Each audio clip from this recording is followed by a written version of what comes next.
Então, essas últimas aulas, a gente tem olhado para esse problema de transformações canônicas, né? Qual que é o conjunto de transformações que preservam a estrutura das equações de Hamilton? E essas transformações, não só elas podem depender do tempo, como elas têm essa propriedade que elas podem misturar posições e momentos na composição das novas posições e momentos, né? São transformações bastante gerais. Dado uma transformação, como que a gente verifica se ela é canônica? A gente pode calcular o cochetes de Poisson e ver se o cochetes de Poisson de QI com PI é 1, QJ com PJ é 0, Q com Q é 0, P com P é 0. Então, existe uma maneira de checar se a transformação é canônica. E como que a gente constrói transformações canônicas? A gente pode construir a partir de funções geratrizes. Então, na aula de hoje, eu vou mostrar que existem algumas grandezas que são invariantes perante as transformações canônicas. Elas permanecem com o mesmo valor em qualquer conjunto de coordenadas canônicas. Então, um desses invariantes é o cochete de Poisson. Eu vou mostrar aqui, é bem fácil de mostrar. O outro é uma coisa mais sutil, é chamado de invariante integral de Poincaré-Cartan. E a partir daí eu vou falar sobre o teorema de Liouville e o teorema de recorrência de Poincaré. Então, vamos por partes, a gente vai vendo como que essas coisas vão se encaixando. Então, primeiro, eu deixei algumas coisas já pré-escritas aqui, o resto a gente vai abrindo. Então, primeiro, cochetes de Poisson. O cochete de Poisson é um invariante canônico do seguinte sentido. Dado duas funções U e V que dependem de Q e P, o cochete de Poisson entre U e V, nessa base Q e P, então eu estou indicando que eu vou calcular o cochete de Poisson em termos das variáveis Q e P, Qzinho e Pzinho. Então, ele é definido dessa forma aqui. Então, é a soma sobre todos os graus de liberdade, du dQi, dv dPi, menos o contrário, du dPi, dv dQi. Muito bem. Em notação simplética, né, vamos rever um pouquinho, se a gente definir, então, um vetor eta no espaço de fases, então, um vetor com duas n componentes, Q1, Q2, Qn, P1, P2, Pn, põe um atrás do outro num vetor, e definir o gradiente de uma função U, né? Por exemplo, essa função U que a gente está calculando o cochete de Poisson. Gradiente de U é um vetor com componentes du dq1, du dq2, até du dqn, depois du dp1, du dp2, até du dp. Então, essas são grandezas no espaço de fase, um ponto no espaço de fase, um vetor, o gradiente no espaço de fase, e a gente define aquela matriz J, né, a matriz simplética fundamental, que é uma matriz de 2n por 2n, ela age em vetores do espaço de fase, que ela é definida assim, né, 0, 0, 0, 1, menos 1, 0. Né? Então, são blocos, né, aqui tem a identidade, aqui tem menos a identidade, o resto é tudo 0. Então, em termos desses vetores, o cochete de Poisson ele assume uma forma muito simples. Você vê, aqui eu tenho um pedaço do gradiente de U e aqui está o outro pedaço. Né? Então, a metade de cima do gradiente de U aparece aqui e a metade de baixo aparece aqui. Mesma coisa para o V. A metade de baixo está aqui, as derivadas em relação a Q, e a metade de cima está aqui. A metade de baixo está aqui. Então, esse produto todo, a gente pode resumir, acho que eu já abri isso aqui para vocês para mostrar, nesse formato mais compacto aqui. A gente pega o gradiente de U, transpõe, né, escreve esse gradiente como uma linha, aplica na matriz J e aplica no gradiente de V. Quando a gente faz essa conta aqui, dá exatamente a definição do cochete de Poisson que está lá em cima. É só uma maneira mais compacta, mais elegante de escrever o cochete de Poisson. Na hora de calcular é a mesma coisa, né? Você vai ter que calcular o gradiente de U, o gradiente de V, vai ter que fazer essa conta toda, você vai acabar fazendo essa somatória que está aqui. Muito bem. Então, imagina agora que a gente faz uma transformação canônica dessas coordenadas e momentos originais para novas coordenadas e novos momentos, Qzão e Pzão. Ou, em termos de vetor no espaço de fase, a gente sai desse vetor eta, dos Qzinhos e Pzinhos, e vai para um vetor Xi, que tem os Qzões e depois os Pzões, certo? Muito bem, vamos calcular, então, qual que é o gradiente de U em relação a eta, em relação a Qzinho e Pzinho, em termos do seu gradiente em relação às novas coordenadas Qzão e Pzão. A gente vai fazer regra da cadeia, né? Eu tenho aqui, deixa eu escrever alguma coisa aqui, eu tenho a função U, que depende de eta, e eu vou escrever essa função como sendo U de eta de Xi, e do tempo também, se for o caso, né? Então, substituo eta pela sua transformação, em termos das novas, né? O Qzinho e Pzinho, substituído em termos do Qzão e Pzão, e faço a regra da cadeia.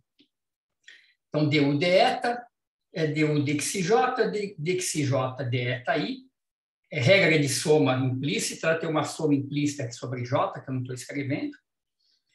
E aí a gente identifica essa matrizinha aqui, né? dxj, dxi, a gente definiu essa matriz como sendo o jacobiano da transformação, né? Vamos escrever ela aqui de volta de novo.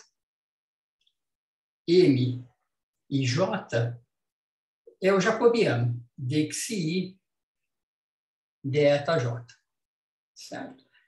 Então, aqui a gente vê que eu tenho a componente J do gradiente de U, e aqui eu tenho MJI, certo? O índice J está em cima, o índice I está embaixo, e a matriz MJI.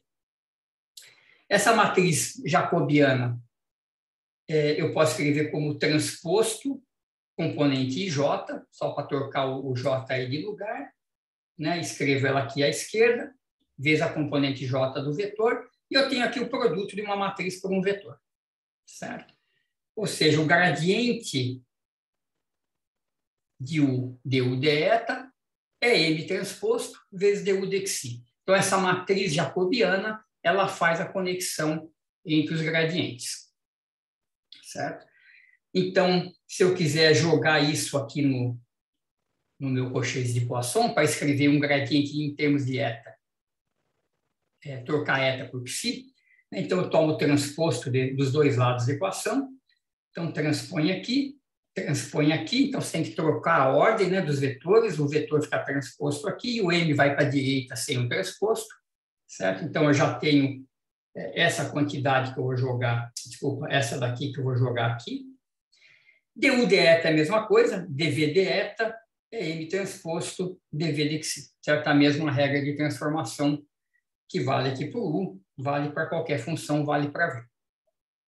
Então, olha só, se eu escrever esse cara aqui, que é, na verdade, deixa eu completar aqui, é o cochês de Poisson na base Qzinho, Pzinho, na base de eta, certo? Então, eu vou reescrever, onde tem du de eta transposto, eu substituo aqui, ó, du de xi transposto vezes o M. Aí eu tenho J, que está aqui, e aí eu coloco o V, M transposto dv de xi. E aí a gente lembra da condição de transformação canônica, né? A transformação é canônica quando MJ, M transposto, é o próprio J. Isso é equivalente, né, àquela série de condições de cochês de Poisson de QI com PJ é delta IJ, QI com QJ é zero, PI com PJ é zero, tudo isso fica escrito de forma compacta desse jeito. MJ, M transposto é J. Então, eu troco isso aqui por J, e está aqui o que a gente tem, se a gente comparar com a definição ali do cochês de Poisson, é o cochês de Poisson na base nova, que é Xi. Certo? Ou seja, se eu escrever explicitamente, ó, é isso que eu tenho. Então, você calcular o cochês de Poisson em qualquer sistema de coordenadas canônico dá o mesmo resultado, certo? Du, cochês de Poisson de U com V na base Qzinho, Pzinho, é igual ao cochês de Poisson na base Qzão, Pzão. Tá? Então, o cochês de Poisson é um invariante por transformações canônicas. Tá? Então, É basicamente regra da cadeia para escrever essas derivadas e usar o fato que a transformação é canônica, né? Então, que esse produto de matrizes tem essa propriedade MJ, M transposto igual a J. Tudo bem? Professor, Diga. esse MJ transposto ser igual ao J é o equivalente a quais relações? Desculpa. É equivalente. Isso, tá. Vamos lembrar isso aqui.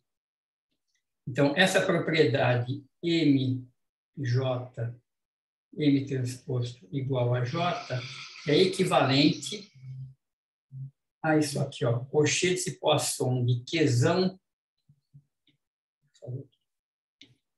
QI com PJ igual a delta IJ, QI com QJ igual a PI com PJ igual a zero. Que é a condição para que a transformação, para que as funções, né? Essa é a condição para que essas funções sejam uma transformação canônica. Então, dada uma mudança de variáveis, de Qzinho, Pzinho para Qzão e Pzão, esses novos Qzões e Pzões vão ser canônicos se esse conjunto de Cauchy de Poisson forem insatisfeitos.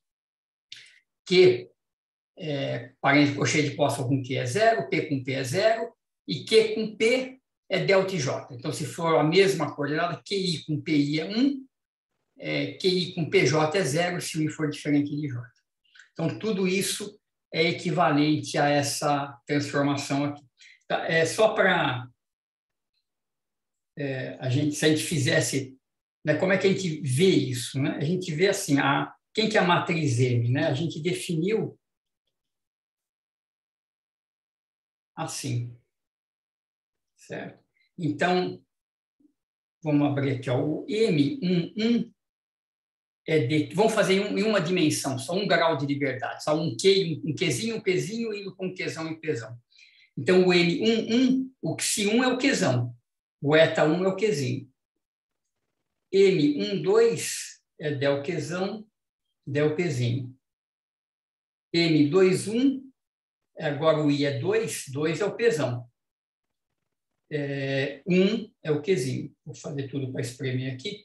M22, del Pzão, del Pzinho. Então, essa é a matriz jacobiana.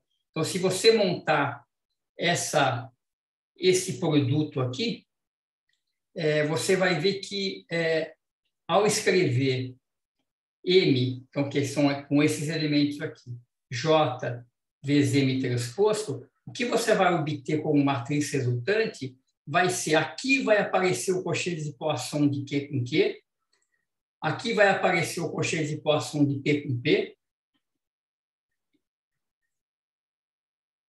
só por combinar essas derivadas com a matrizinha J. Aqui, Q com P, e aqui, P com Q. Então, para que isso seja a matriz J, que é 0, 1, menos 1, 0, então você tem que ter esse cara igual a 0, esse igual a 0, isso igual a 1, e isso aqui, como ele é antissimétrico, né, e se isso aqui for 1, isso aqui é menos 1 automaticamente. Então, esse conjunto de Cauchy de Poisson está embutido todo nessa forma matricial. Tá certo, professor. Tava difícil de enxergar como que ia assumir as derivadas, né? Mas é que forma esse colchete e ele é 1 ou 0. Isso, exato. Isso, exatamente. Ele tem que ser igual à própria J, então ele tem que ser 1 ou 0, exato. Mas é uma coisa, então, que a gente impõe, né? A gente impõe para que a transformação seja canônica. Isso tem que acontecer para que as equações de Hamilton sejam satisfeitas. Tá certo, tá certo. É verdade. Muito bem. Então, Cauchy de Poisson é um invariante por transformações canônicas. Vamos ver o segundo invariante. Esse é bem mais sutil e bem mais interessante. É o chamado invariante integral de Poincare-Ricarton. Então, imagine que você tem uma transformação canônica do tipo F1. Né? Então, você está indo de Qzinho, Pzinho para Qzão, Pzão, através de uma função geratriz dessa forma. Então, as equações que definem implicitamente a transformação são essas aqui. O Pzinho K é df1 dqk, Pzão K menos df1 dqk, dqzão K, e a nova hamiltoniana é H mais df1 dt, certo? Muito bem, vamos calcular quem que é df1. Então, df1, a gente tem esses três termos que estão aqui. Ele é df1 dqk vezes dqk, soma em k. Eu vou abandonar essa soma daqui a pouco para não ficar carregando. Mais soma em k, df1 dqzão k, dqzão k, mais df1 dt vezes dt. Faltou um dt aqui. Certo?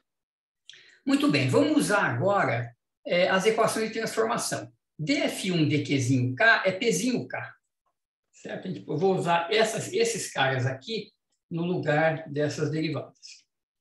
Então, eu vou ter que df1 dt é pk dqk. Vamos escrever a soma em k.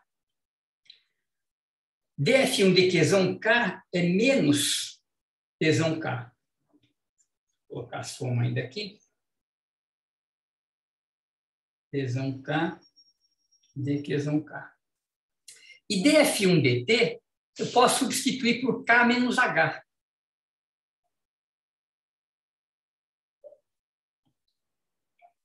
dt. Certo? Usando as equações da transformação. Isso aqui agora eu vou reagrupar da seguinte maneira. Essa soma de pk escalar dqk, eu vou usar uma notação compacta dessa forma aqui, ó, é P escalar dq, tá? Onde P é o vetor P1, P2, Pn, e dq, dq1, dq2, dqn. Então, esse produto escalar dá a soma que eu tenho em cima, só para ficar mais compacto. Então, P dq menos h dt, então vou colocar o h que depende de Qzinho, Pzinho, né, a hamiltoniana original junto com esse termo. E agora eu vou escrever o resto. Eu vou deixar um menos aqui em evidência. Pzão escalar dqzão menos k dt. Certo? Então, tá aí. Notem que o que apareceu aqui é quase que a lagrangiana, né? Se eu dividir por dt, dá pq ponto menos h e pzão qzão ponto menos k. Muito bem, agora o que eu vou fazer? Agora eu vou fazer a seguinte construção. Eu vou desenhar aqui o espaço de fases Qzinho, Pzinho.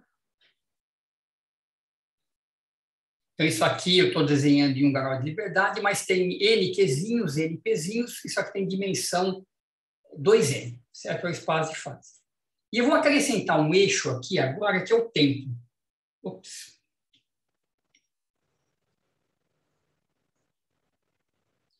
Então, esse espaço, eu vou chamar ele de espaço de fases estendido, e ele tem dimensão 2N mais 1, porque eu acrescentei o tempo aqui. Muito bem, nesse espaço, eu vou desenhar uma curva fechada. Então, deixa eu desenhar em vermelho, eu vou desenhar aqui uma curva arbitrária fechada. Vou chamar isso aqui de gama eta. Eta para Qzinho e Pzinho. Tá? Vou usar essa identificação. Então, o que é essa curva? Deixa eu dar um exemplo. Essa curva não é uma trajetória, não é nada. É só uma curva fechada. Tá? E essa curva a gente pode parametrizar por qualquer coisa. Então, só para dar um exemplo aqui. Um exemplo, só para ter uma ideia do que é uma curva dessas aí. Eu posso poder falar o seguinte, que eu vou parametrizar essa curva com um parâmetro tal, entre 0 e 1, que desenha a curva. Assim, ó, Q é um A cosseno de 2π vezes tal. Então, quando tal vai entre 0 e 1, o Q fecha. P de tal, B, sei lá, seno de 2π tal. E T de tal, eu estou no espaço QPT, certo? É um espaço de dimensão 2N mais 1. O T, que é um eixo aqui do espaço, eu também vou parametrizar alguma coisa assim. Por exemplo, seno de 4π tal. Então, quando tal varia entre 0 e 1, eu desenho uma curva. Deixa eu abrir uma página nova aqui. Eu desenho uma curva fechada nesse plano. É só para, nesse exemplo aqui, se eu projetar essa curva no plano PQ, eu vou ter que, em tal igual a 0, eu saio daqui e depois eu faço uma coisa desse tipo. Então, o tal vai aumentando, tal a 0 aqui, quando tal é 1, eu fecho a curva. Tá? Mas essa curva está no espaço maior, isso aqui é só uma projeção.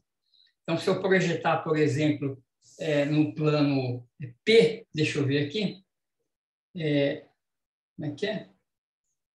P, T, é isso que eu tinha feito. Eu tinha feito umas figuras aqui. Você vê, o P começa em 0 e tem uma cara de um seno. Agora, o T, ele tem um período duplo. Então, é uma coisa assim, ó. Ele sai daqui, como é que é? Deixa eu desenhar uma outra que eu fiz aqui, que é mais... deixa eu mudar esse gráfico, eu fiz um aqui, porque é difícil ficar pensando. Isso aqui eu pensei antes, para não me confundir. Aqui é no plano Q, T. Faz uma coisa assim, ó. O Q dá uma volta e o T dá 2 voltas, porque tem um 4π.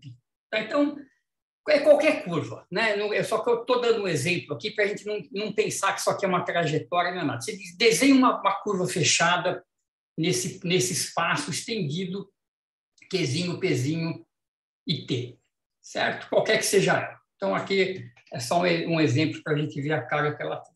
E ela não precisa estar no plano QP em T igual a 0. O próprio T é parte da curva, ele pode entrar para cá, sair para cá e pode mudar também. Tá?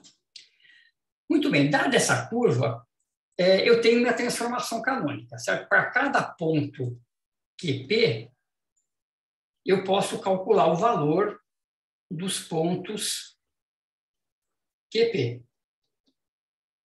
Certo? Eu tenho uma transformação canônica gerada por aquela função F1. Então, cada ponto dessa curva eu posso redesenhar no espaço novo. Qzão, Pzão e tempo.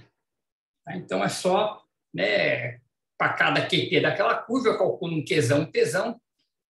O tempo, o eixo do tempo é o mesmo T, mas eu vou ter uma curva aqui, vou chamar de gama nas novas coordenadas. Certo? Então, eu tenho essas curvas fechadas, uma curva fechada, que eu posso desenhar no plano original ou no espaço modificado com esse eixo extra de tempo que a gente coloca aqui. Muito bem, o que eu vou fazer? Eu vou pegar essa expressão que a gente escreveu lá em cima, que eu vou reescrever aqui embaixo. Está aqui, né? dF1 igual a P escalar dQ menos H dt menos Pzão escalar dQzão menos K dt. E eu vou integrar essa expressão sobre essa curva fechada. Então, eu vou integrar isso aqui dos dois lados sobre essa curva fechada. Professor. Diga. É uma coisa que me ocorreu agora, que a gente não teve muita preocupação na hora de escolher nossas transformações, é que, assim, para mim parece importante que a nossa transformação seja injetora, né? Porque eu preciso ir e eu preciso conseguir voltar depois para as coisas fazerem sentido. É verdade, é verdade. Você tem que ter uma relação 1 a 1, né? Você tem que ir e voltar. Isso é verdade. Você tem que ter a transformação e a transformação inversa. Isso é uma condição necessária, sim. Tá certo, então aconteceriam coisas estranhas, né? Que isso, exato. No mesmo espaço dá problema. Exatamente. Então, isso aí é verdade. Bem colocado. Tá certo, obrigado. Então, vamos lá. Como é que a gente integra esse negócio? Olha, a integral de dF1 é uma diferencial exata. Se eu integrar isso numa curva fechada, isso dá 0, certo? Como é que a gente... então, deixa eu convencer vocês primeiro que isso aqui é zero. Mas como é que a gente pode ver que essa integral é zero? Eu posso fazer o seguinte, eu tenho aqui a minha curva, vou desenhar ela aqui do lado. Deixa eu fazer melhor aqui. Uma curva fechada aqui. E eu agora vou discretizar essa curva em pedacinhos. Dá para fazer a integral, vou fazer a integral virar uma soma, só para ficar mais fácil a gente visualizar. Então, aqui eu tenho o ponto 1, o ponto 2, o ponto 3, até o ponto N. O que é a integral de df1? Isso aqui vai virar. O df1 é a diferença do valor da função em cada um desses trechinhos, certo? É a integral sobre a curva. Então, eu vou levar essa integral na seguinte quantidade. Eu vou fazer o valor da função no ponto 2, vou escrever assim, menos o seu valor no ponto 1, isso me dá esse pedacinho aqui. Aí eu somo o valor no ponto 3, menos o valor no ponto 2, é esse pedacinho. Venho até o fim aqui, ó. Aqui eu vou ter o valor no ponto N, menos o valor no ponto N menos 1. E, finalmente, o último trecho. O valor no ponto 1, menos o valor no ponto N. Certo? No limite, tudo isso vezes um certo detal, né? Tem que multiplicar isso aqui pelo tamanho do intervalo, que eu discretizo em N pedacinhos, tem um detal aqui, que é o tamanho do intervalinho, que vai ser 1 sobre N, né? O tamanho da divisão que eu fiz.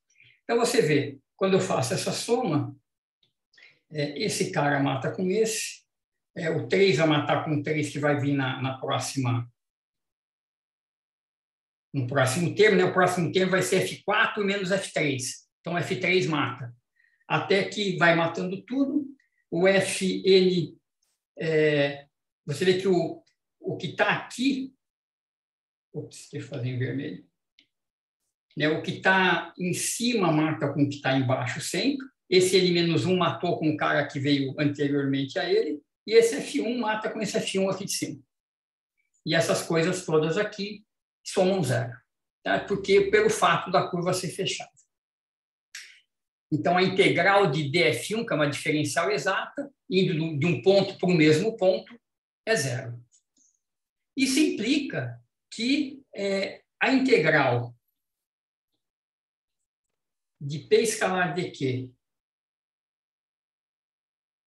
menos h dt sobre a curva gama eta é igual à integral sobre a curva mapeada num novo espaço de Pzão escalar dqzão menos k dt. Certo?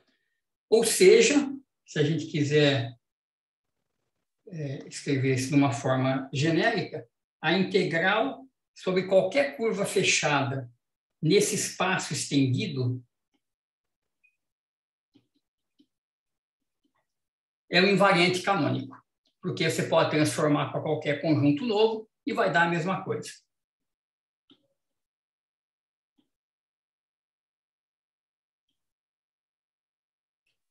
Certo? Então, esse aqui é a forma geral dessa quantidade chamada, então, de invariante integral de Poincaré-Cartan. Para que serve isso? Né? O que a gente ganha com isso? A gente ganha várias coisas, a gente vai ver algumas delas aqui. Então, veja só. Eu posso fazer uma transformação, então vamos ver alguns casos aqui importantes. Se a transformação canônica for independente do tempo, que é um caso bastante útil, né? Bastante comum. Então, nesse caso, o df, se você olhar para essa dedução que a gente fez aqui, a gente pegou o df, escreveu as derivadas parciais, usou as equações da transformação canônica para substituir as derivadas pelos p's, e o df/dt por K menos H. Se a transformação é independente do tempo, K é igual a H, e esse termo não aparece. Certo? Então, para transformações independentes do tempo, o K e o H desaparecem e a gente fica com isso aqui, ó, a integral de P escalar dt sobre qualquer curva fechada é um invariante canônico.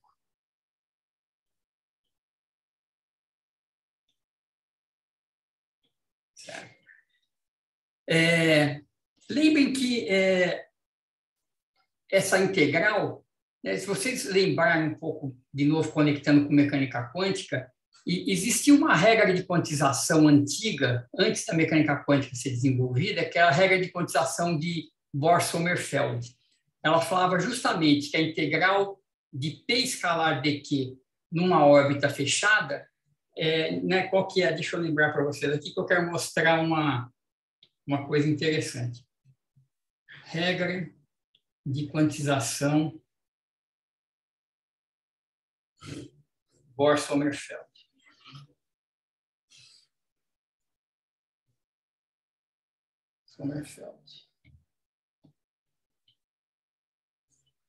Ela diz o seguinte, ó, vamos pegar um sistema com 1 grau de liberdade.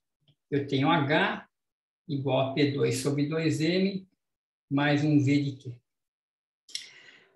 A regra de quantização dizia o seguinte, se você inverter essa relação, você fixa uma energia, certo? A energia vai ser conservada, escreve P em função de E. Então, passa o V para o outro lado, multiplica por 2M e tira a raiz.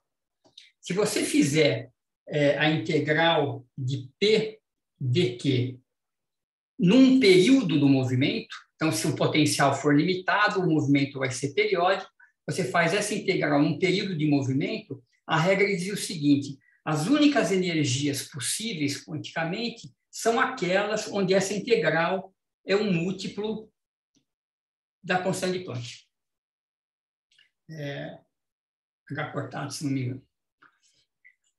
Certo? Então, esse tipo de forma, ela aparecia já na mecânica quântica velha, mas a gente só sabia fazer isso aqui em uma dimensão. Né? Quando você tem um sistema com um único grau de liberdade, a gente podia fazer essa integral e achar, né, para quais energias essa integral dava um múltiplo da constante de Planck. Essas seriam as energias possíveis. Ninguém sabia o que fazer para mais graus de liberdade. E o que o Sommerfeld e outros sugeriram é que, se o movimento é periódico em cada grau de liberdade, você deveria simplesmente repetir isso aqui. Então, se isso aqui vale para uma dimensão, para 2 dimensões, você teria que ter, por exemplo, P1 dq1 igual a N1 mais meio de H, e na outra direção, a mesma coisa, teria um outro número quântico, um associado para cada grau de liberdade. Muito bem. Em 1917, o Einstein publica um paper, eu vou mostrar aqui o paper para vocês, ele fala, negativo, isso aqui está errado, não pode ser assim. Por que não pode ser assim? Porque essas integrais aqui não são invariantes por transformações canônicas. O que você tem que fazer é integral de P escalar dq, então P1 dq1 mais P2 dq2, essas integrais devem ser feitas em curvas independentes, devem ter 2 curvas independentes, e para cada uma dessas curvas aparece um número quântico. Mas a integral que você faz é sempre de P escalar dq, porque isso é um invariante canônico. O resultado não pode depender do conjunto de coordenadas que você escolhe para achar os níveis de energia. Então, deixa eu mostrar para vocês esse paper. Eu vou parar de compartilhar aqui, depois eu volto, eu vou compartilhar o paper, só para vocês... deixa eu ver onde é que ele está. Aqui. Se vocês quiserem ler, é muito bacana, ele está traduzido para o português na Revista Brasileira de Ensino de Física. Professor, diga. Eu ia perguntar se não era NH, né? Em Eu acho lugar que é de... H, eu acho que é H, sim, não tem o 2π aparece depois. Tá aqui, até tá aqui no NH. É que o senhor somou meio lá também, né? Então, o meio, ele aparece mais tarde. A regra original de Sommerfeld não tinha o meio. O meio vai aparecer bem mais tarde como uma correção ali. Ah, tá. Então eles fizeram uma correção. Fizeram uma correção, isso. Mas você Tá, tem razão, obrigado. o original não tinha meio, era H e não tem o meio. Aqui é a equação 2 aqui do paper. Então, isso aqui é um paper do Einstein, ele foi publicado aqui em 1917, isso aqui é uma tradução que está na revista de ensino de física, e você vê que ele realmente, o que ele vai avaliar, quer ver onde é que está aqui? Isso aqui é a equação de Hamilton-Jacobi, nós vamos falar dela nas próximas aulas. As equações de transformação aqui, tá vendo? Transformações canônicas. Onde é que ele menciona? Aqui, formulação modificada. Aqui, a integral de linha estendida do sistema é a integral da soma de P e de QI, que é o invariante. Então, ele faz toda uma argumentação para mostrar que, de fato, o que você deve integrar para achar esses níveis de energia, isso antes da mecânica quântica tá finalizada, é P escalar dq, e não só cada componente de cada vez, como eles estavam propondo antes. Então, você vê que... diga. É só uma coisa, parece uma abuso de notação, porque ele usou o índice na esquerda para somatório. Aí tem um somatório também no NI do lado direito? Não, esse N a notação aqui não está correta, não. Aqui é um outro N, né? Isso. Na verdade, essa integral ela tem que ser feita sobre circuitos fechados, e para cada circuito tem um N diferente. Então, em 2 graus de liberdade, você tem que encontrar 2 circuitos, vamos dizer assim, ortogonais de alguma forma, e a cada um deles vai estar associado um número quântico. Entendi. É que o que eu estava pensando é que você depois ia colocar uma correção meio, não seria um meio para cada grau de liberdade? Não é. É um meio na regra de quantização. Esse meio tem a ver com o fato de que o potencial é suave. Quando você tem um poço infinito de potencial, uma partícula numa caixa, você vê que os níveis de energia não tem meio, né? Os níveis de energia é N2H2 sobre 2NL2, uma coisa assim. Não tem meio aí. Isso vem do fato do potencial ser abrupto, ele vai de 0 para infinito. Por potencial suave, você mostra que você ganha 1/4 de fase em cada parede do potencial. Então, se você tiver um potencial que é infinito em 0 e depois harmônico para a direita, uma meia parábola, aí a regra de quantização não é N mais meio, mas é N mais 1/4. Quando você tem o oscilador completo, é N mais meio. Mas aí é mais sutil de onde vem essas correções aí. Então, eu posso estar confundindo, mas isso não tem a ver com aquela aproximação WKB? Isso, tem tudo a ver com o WKB, exatamente. Tá certo. Isso, exatamente. Então, você vê como é curioso, né? Todas essas coisas que a gente fica falando parecem tão abstratas, que não servem para nada, mas Einstein sabia de tudo isso já há muito tempo, né? E ele usou essa informação para dizer, olha, você não pode fazer uma regra cujo resultado depende da sua escolha de coordenadas. Ela tem que ser invariante, portanto, você tem que usar quantidades invariantes por transformações canônicas. Então, isso aqui é das utilidades, vamos dizer assim, dessa teoria. Nós vamos ver nas aulas que vem essa teoria de Hamilton-Jacobi, que ele explora aqui também. Eu vou comentar por que ela está aparecendo no paper, e a gente vai, quando a gente estudar ela daqui a pouquinho. Muito bem, então deixa eu parar aqui, voltar aqui para a aula. Aqui.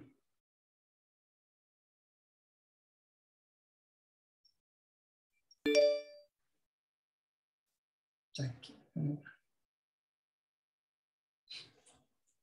Certo? Então, a gente tem essas duas formas, né? Então, isso aqui é um invariante canônico em azul ali, que é o mais geral. transformações dependentes do tempo. Quando a transformação é independente do tempo, o invariante canônico assume essa forma mais simples. Tem uma outra coisa que eu só vou... Deixa eu deletar isso aqui que eu não vou usar. Que eu vou comentar, mas eu não vou provar. Está aprovado no livro. É o seguinte. Bom, antes disso. Terceiro. A evolução temporal é uma transformação canônica, certo? Então, isso é um fato importante, que então essa quantidade é invariante por transformações canônicas, mas a gente viu que a própria evolução temporal ela é uma transformação canônica gerada pela ação, né? Então, vamos ver aqui evolução temporal.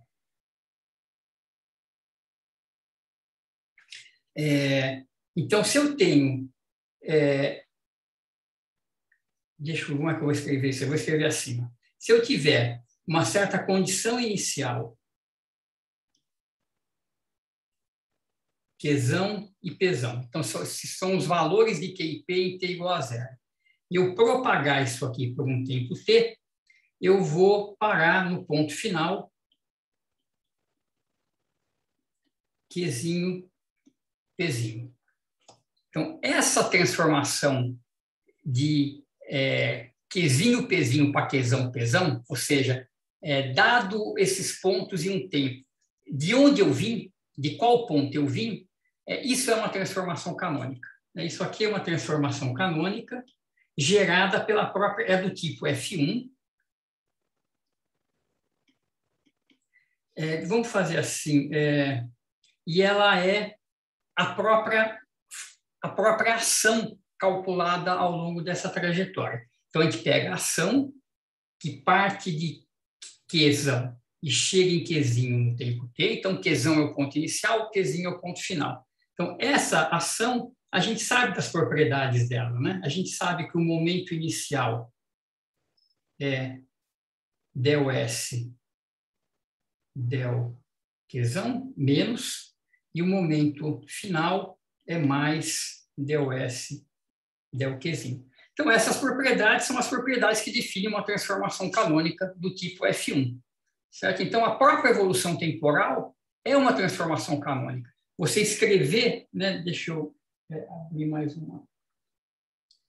Então, se você escrever a solução, né? Você dá o Qzão, Pzão, dá o tempo e calcula a trajetória. Aí você escreve a solução. Qzinho, então, no tempo T, vai ser uma função do ponto inicial e do tempo, certo? Essa é a solução. Tipo Qzão cosseno de ômega-t, mais Pzão sobre ômega seno de ômega-t, depende da posição inicial e do tempo. Mesma coisa a solução para o Pzinho. Depende da condição inicial e do tempo. Isso aqui, essa transformação é uma transformação canônica. Tá? Então, a própria evolução temporal é uma transformação canônica. Então, o que isso implica? Isso implica no seguinte, deixa eu copiar passar essa figura aqui para cima, que a gente pode usar aquele teorema, aquele invariante de Poincare-Cartan, para a própria evolução temporal. Então, se eu pegar uma curva qualquer, deixa eu pegar aqui, vou chamar aqui de curva inicial, e fizer a integral de P escalar dq menos h dt ao longo dessa curva, isso aqui vai ser igual à integral de Pzão escalar dqzão menos k dt na curva propagada no tempo. Certo? A própria evolução temporal é uma transformação canônica. Então, é como se a gente pegasse cada ponto dessa curva aqui, da curva inicial, você olha para esse ponto como uma condição inicial, propaga cada uma dessas trajetórias por um tempo t. Então, cada ponto da curva é propagado, a gente gera um tubo de trajetórias, certo? Esse tubo vai parar numa outra curva, que é gama t. Então, a integral de p escalar dq na curva gama zero tem o mesmo valor da integral de P escalar dt menos h dt no tempo final. Tá? Ou seja, essa quantidade aqui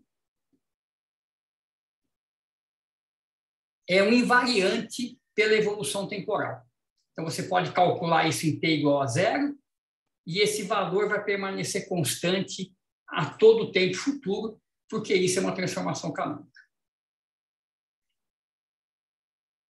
Tá? Então, é como se a gente tivesse, é como se essa aqui fosse a curva que a gente chamou de gama eta, essa aqui é a curva gama psi. Uma é a transformação canônica da outra. Só que essa transformação canônica é a própria evolução temporal. Tá? Então, a integral de P dq menos h dt é invariante no tempo. Você pode calcular isso aqui em qualquer instante de tempo, que isso aqui é constante. Tá? Obviamente, a curva inicial, então você pega esses pontos todos que definem a curva, propaga todo mundo pelo mesmo intervalo de tempo t, onde eles caíram, gera a curva final. Certo? Então, a curva final é a coleção de pontos finais dessa trajetória, e esse cara é constante. Tá? Então, isso vem do fato de que a evolução temporal é uma transformação canônica.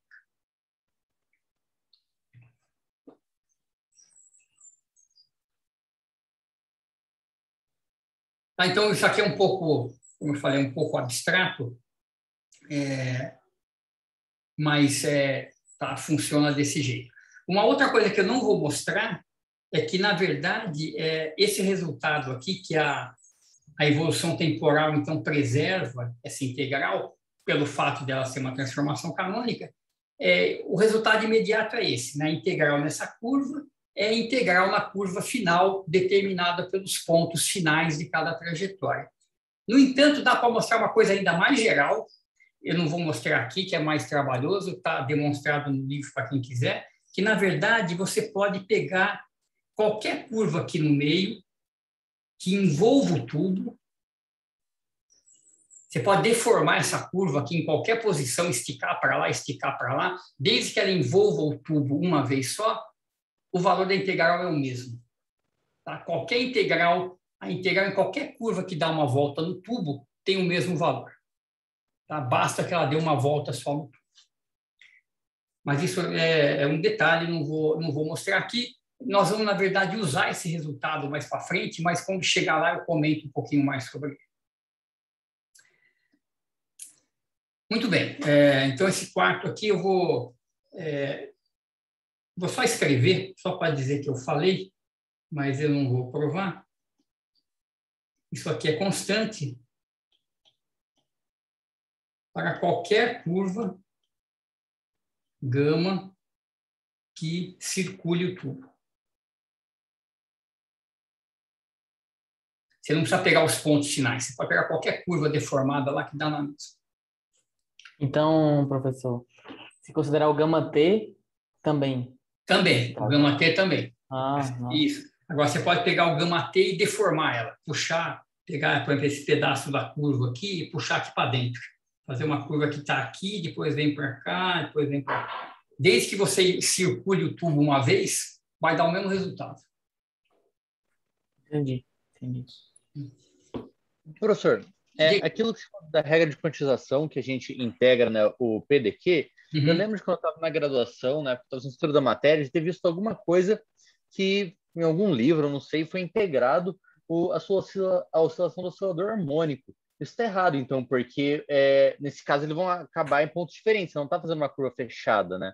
Então, quando você faz por oscilador harmônico uma dimensão, você tem que integrar ao longo de uma trajetória inteira, né? Então, por o caso do oscilador harmônico, onde é que está aqui? Você faria uma coisa assim, né? Vou pegar em uma dimensão primeiro, QP. Então, dado uma energia, você tem a elipse aqui que define a trajetória do oscilador. Então, a integral de P dq, você vê, é a área debaixo da curva, certo? Então, a integral aqui de P escalar dq nesse caminho fechado é a área da curva. Então, professor, a minha confusão é porque, a princípio, do jeito que eu tinha entendido ali no começo, é que a gente está, para esse caso, um espaço tridimensional, é o PQT. E o T teria que ser o mesmo para a curva ser fechada, não? Não, então, nesse caso que você tem uma transformação. Então, quando você tem transformações canônicas independentes do tempo, então a integral de PdQ sozinha já é conservada, porque aquele termo de F menos H não tem.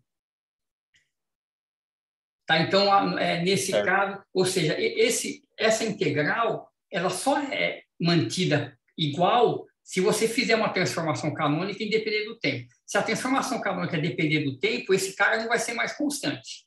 Aí você vai ter que ser isso. Tá? A outra coisa, outro caso particular, você vê essas curvas que a gente desenhou aqui, elas podem estar no plano t igual a zero, por exemplo. Eu posso manter o t fixo e desenhar uma curva só no espaço QT, todo mundo no mesmo t. Isso é possível também. Aí, sobre essa curva, o dt é zero, certo? Que cada vez que eu ando sobre a curva, eu estou no mesmo t, não tem dt. Então, aí também some aquele caso. Então, se a curva tiver toda ela na mesma fatia de tempo, então a integral é zero, porque não tem dt, né? Porque a integral é ao longo da curva, né? Então, se o t na curva está variando, aí tem um dt. Se ele está todo igual, o dt é sempre zero. E aí não tem aquele termo também. Tá certo, ficou claro. Obrigado, professor. Nada. Diga.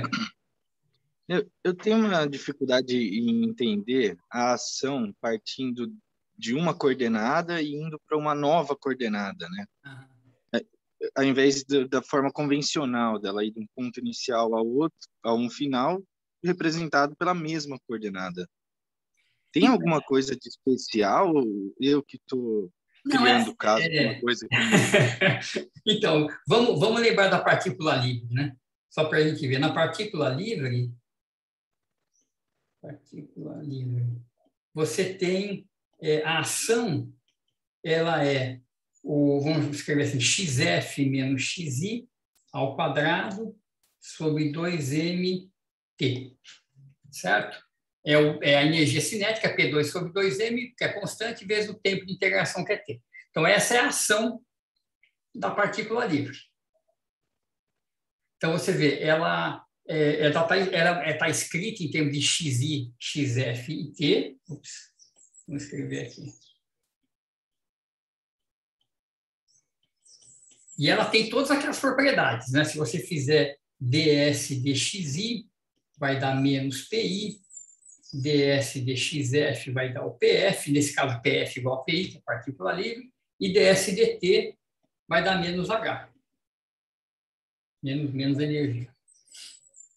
Então, você vê, como é que a gente calculou isso aqui? Você resolveu a equação do movimento, você pegou uma trajetória da partícula, escreveu essa trajetória não em termos de xi e pi, mas trocou o pi em termos de xf e pf e substituiu uma ação, certo? Então, a gente precisa da ação nessas variáveis para que isso seja a geratriz de uma transformação canônica. Então, a gente escreveu x de t igual a xi mais pi sobre mt, certo? Essa é a solução. Mas aí eu falei para você o seguinte, que quando eu estou no tempo final, o x vira xf. Então, eu tiro o p daqui em termos de xf e xi. Certo? Então, tá aí, eu tenho agora o p escrito em termos de xf e xi. A ação, ela vai ser... Ops, onde é que foi parar? Não foi para o lugar errado, deixa eu só corrigir aqui. Ver se eu consigo isso. A ação, então, vai ser integral de L dt. L é energia cinética, que é constante. Pi2 sobre 2m, é constante, vezes um intervalo de integração t. E aí, simplesmente, jogo o pi aqui e está aí minha solução. Você tem o S em função desses caras. Tá certo, professor. Mas esse é um caso que como eu disse, que o ponto final e inicial são ambos na coordenada convencional, né? Nas coordenadas originais. O que eu não entendo é quando a gente, né, expande esse conceito de ação para escrever elas em termos, né, de uma posição inicial escrita em termos das coordenadas originais, uma posição final escrita em termos das coordenadas novas, tá certo? Que seria o S do Qzinho, Qzão e do tempo. Isso. Entendeu? É só isso que me confunde um pouco, mas tudo bem, assim, eu aceito que a gente só está usando a forma, então, da ação. Isso, a gente usa a forma, a gente reconhece que essas propriedades da ação são as mesmas propriedades que levam a uma função de transformação canônica, né? Que dependendo das coordenadas. Então, o S é uma transformação canônica. Isso aqui é justamente o que define uma transformação canônica do tipo 1. Ela depende de coordenadas, então coordenadas só das coordenadas, as derivadas geram os momentos.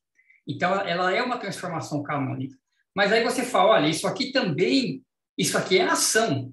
Então, XF não é uma coisa qualquer, XF é o ponto final da trajetória. PF é o momento final da trajetória. E PI é o momento inicial da trajetória. Então, essa transformação canônica, ela está ligando o ponto inicial com o ponto final. É uma transformação canônica que te dá a evolução temporal. Entendi. Então, a gente reconhece que as propriedades da ação são propriedades de uma transformação canônica. Exato. Exato. Tá, tudo bem. Isso. E aí você falou, mas além disso, o índice I aí é a condição inicial, o índice F é a condição final. Então, isso aqui, de fato, é uma evolução temporal. Então, né, entendi. Daí tem essa interpretação, além de tudo. Isso. Entendi. Talvez um exercício interessante é o seguinte, se você pega, por exemplo, o oscilador harmônico, dá um exercício aqui. Pega o oscilador harmônico, escreve a solução dele. Q igual a Q0, cosseno de ômega t, etc. Não lembro aqui sobre M ômega. Mesma coisa para o P. P0 cosseno de ômega t menos M ômega Q0 cosseno de ômega t. Encara isso aqui agora como uma transformação canônica. Fala, olha, eu vou reescrever isso aqui assim, ó. Qzão, Pzão, certo? Como se as condições iniciais fossem as novas variáveis. Menos M ômega Qzão cosseno de ômega t. Mostra que isso aqui é uma transformação canônica. Calcula o cochete de Poisson de Qzão, inverte isso aqui, calcula o cochete de Poisson de Qzão e Pzão e vê que dá 1 de Qzão com Qzão dá 0, etc. Isso aqui, de fato, é uma transformação canônica, dependente do tempo. Entendi. O que leva às condições iniciais no ponto final é uma transformação canônica. Exatamente, é uma transformação canônica. E a gente sabe disso porque a gente olha a ação tem essas propriedades são as propriedades da função geratriz. Então, é sutil, né, a conexão aí. Mas ela é muito importante, né, porque uma vez que a evolução temporal é uma transformação canônica, um monte de coisa segue daí. Entendi, professor. Ficou bem mais claro. Obrigado. Legal. Professor, diga. Aquele M ali na ação devia estar em cima? Pode ser que eu errei aqui. Deixa eu ver aqui. No começo da página. Partícula livre. Isso aqui é... acho que sim. Acho que sim. É MV, né? Isso está escrito. Isso, o M está aqui em cima. Obrigado. Isso, é MV2, está certo. Obrigado.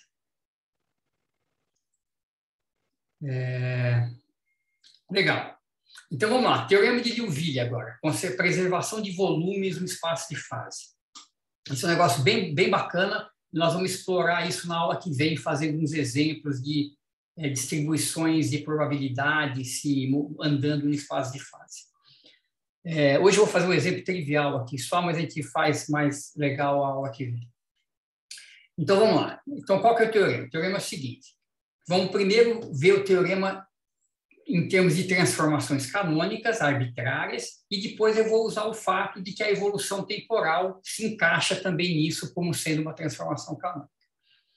Então, eu tenho meu espaço de fases, de 2n dimensões, e eu tenho um elemento de volume nesse espaço de fase, que é o deta, dq1, dq2, dqn, dp1, dpn.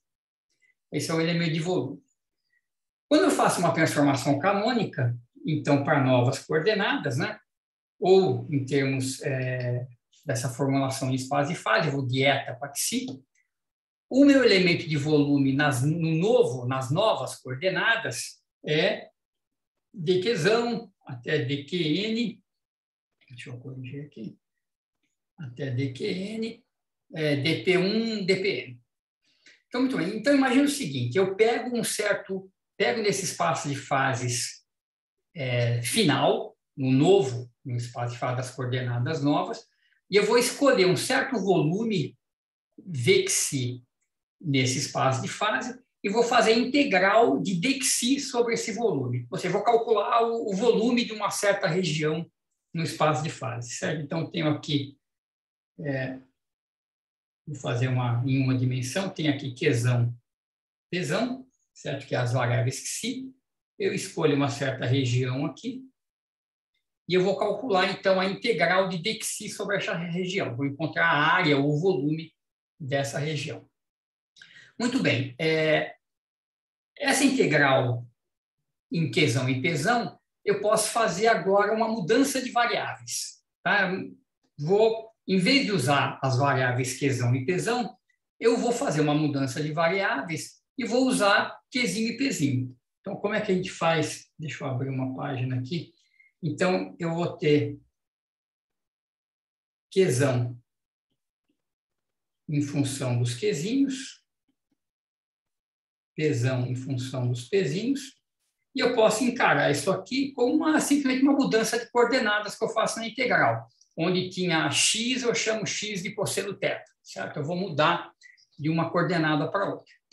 Então, ao fazer a transformação de variáveis dada pela transformação canônica, então a minha integral vai ser sobre as variáveis deta, então mudei para qzinho e pzinho, e aparece o jacobiano da transformação, que é o módulo da matriz dxi deta, do jacobiano, certo? O que acontece com o volume vxi? Então, cada um desses caras, vou fazer uma outra, pzinho, qzinho, então, cada um desses pontos que estava no volume inicial, ele vai ser transformado para o volume, para um ponto no espaço original aqui embaixo, certo? Eu vou ter um volume aqui que é mapeado para cá. Então, esse aqui é o vxi. Isso aqui, essa região, né, a região é mapeada para essa outra região aqui, veta. Tá? Mas a integral tem o jacobiano. Muito bem. O que acontece com o jacobiano? Isso aqui não vai precisar, deixa eu pular para cá. Então, quem que é o jacobiano da transformação? dxi deta j, essa matriz jacobiana, é o que a gente chamou de MIJ. É o jacobiano da transformação canônica que satisfaz essa propriedade. Se a transformação é canônica, MJ, M transposto é igual a J. Eu preciso do determinante dessa matriz. Esse é o jacobiano. Então, o determinante... Então, vamos ver como é que eu calculo o determinante. Pega essa relação aqui e tira o determinante dos dois lados. É o determinante de MJ. M transposto é o determinante de J. Determinante de um produto é o produto dos determinantes, certo? Então, aqui vai ter... Deixa eu aproveitar o espaço aqui. Vou só puxar isso aqui para baixo. Então, isso aqui é igual a determinante de M, determinante de J, determinante de M transposto. Então, o determinante de J cancela. O determinante de M transposto é igual ao determinante de M, certo? Então, isso aqui mata com isso. Isso aqui é o determinante de M. Portanto, determinante de M ao quadrado é 1. E o módulo determinante é mais ou menos 1. E o módulo determinante, que é o que a gente precisa, é 1. Ou seja, ficou um brancão aqui, esse termo do jacobiano sobe, e a gente vê, então, que o volume calculado no plano Pzão-Qzão é o mesmo volume que eu calcularia no plano Qzinho-Pzinho, simplesmente mapeando, né, os pontos de um espaço para os pontos de outro pela transformação canônica. Então, eu tenho uma preservação de volumes por qualquer tipo de transformação canônica. Eu posso fazer a integral no volume nas coordenadas originais ou nas coordenadas novas, e vai dar na mesma, porque o jacobiano da transformação é 1. Certo? E aqui, bom, tudo bem, deixa essa página em branco. Certo? Então, isso vale sempre, para qualquer transformação canônica. E aí, novamente, a gente usa o fato que a própria evolução temporal é uma transformação canônica. Certo? Então, isso vale também para a evolução temporal. Então, está aqui a ideia, né? Então, vamos pensar assim, eu tenho uma certa condição inicial, então eu vou pegar no meu espaço de fases, vou fixar uma certa região aqui, que eu vou fazer minha integral, vou chamar de D0 essa região, e cada ponto nessa região eu posso pensar como uma certa condição inicial que gera uma trajetória. Essa trajetória propaga e vem para cá. Então, cada ponto daqui vai vir num ponto daqui, e a região D0 é mapeada depois de um certo tempo na região DT. Certo? Tudo isso anda, cada trajetória anda. Então, a gente olha assim, para cada condição inicial, eu acho o ponto final. Então, o ponto final é uma função que depende do ponto inicial e do tempo. Certo? Então, dado esse ponto, dado o tempo, eu calculo as equações de movimento e eu sei onde é que ela vai chegar. Então, uma coisa é função da outra. Então, muito bem. Então, vamos fazer a coisa explicitamente aqui. Então, eu quero calcular qual que é o volume dessa região aqui no tempo t. Então, esse volume no tempo t é a integral na região dt de dp/dq, certo? Do deta. Então, vou integrar nessa região dt. Muito bem, como é que eu vou fazer essa integral? Eu vou fazer uma transformação de variáveis dada pela própria evolução temporal. Então, eu vou pensar assim, uso essa equação aqui, que é a solução das equações de movimento, como uma transformação de variáveis. Então, eu vou mudar de eta para ni. Quem que é ni? Ni é a condição inicial que propaga para eta no tempo t, certo? Mas eu uso essas equações para fazer mudança de variáveis. Então, o que acontece? Primeiro, cada ponto daqui do volume dt vai voltar para trás no volume d0, certo? Porque é de onde ela veio. Então, cada ponto aqui volta lá para trás para onde ela veio. É como quando você muda os limites de integração, né? Se eu estou integrando de dx de -1 até 1, eu chamo x de cosseno θ, o θ vai de -π até π. Né? Eu tenho que mudar a região de integração. Como a função que conecta os pontos é a própria evolução temporal, cada ponto do dt volta para trás, volta para o d0. Então, aquela integral é uma integral sobre d0 nessas novas variáveis de ni, e está aqui o jacobiano da transformação. O jacobiano é 1, certo? Porque é uma transformação canônica, e a integral de dni sobre d0 é v0. Certo? Então, v de t é igual a v de 0, e esses volumes, então, se propagam de maneira a manter essas áreas, essas regiões se propagam de forma a manter o seu volume. Tá? Então, se você esperar um tempo maior, pode ser que esse cara aqui, ele propague por uma coisa complicada, certo? Mas o volume dessa região vai ser igual ao volume dt, que é igual ao volume dt0.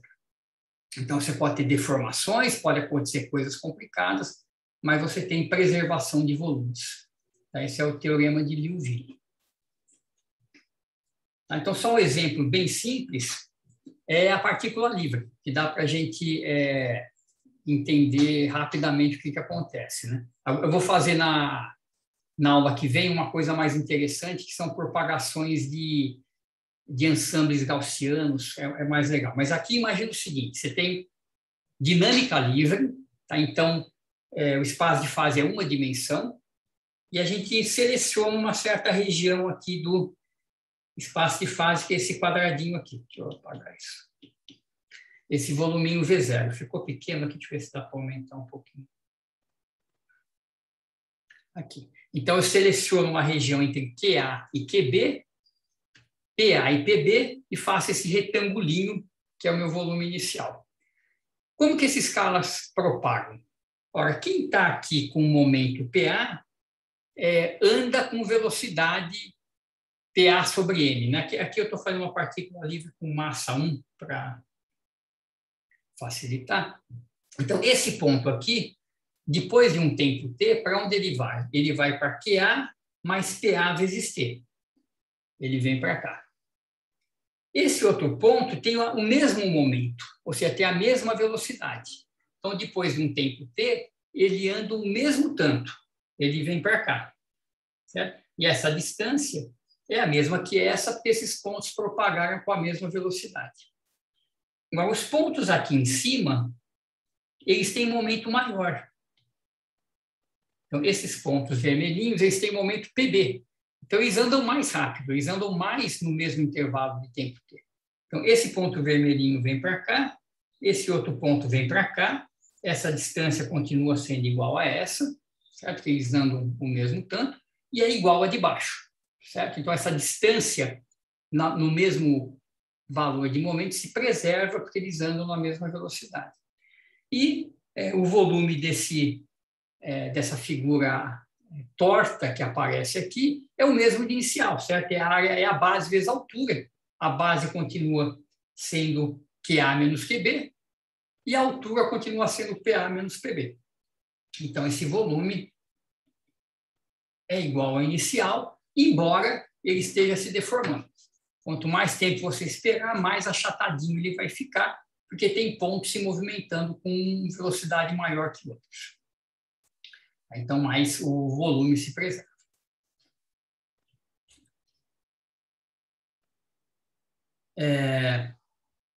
Então, na aula que vem, eu vou fazer um exemplo legal. Eu vou supor que eu tenho em vez de ter um volumezinho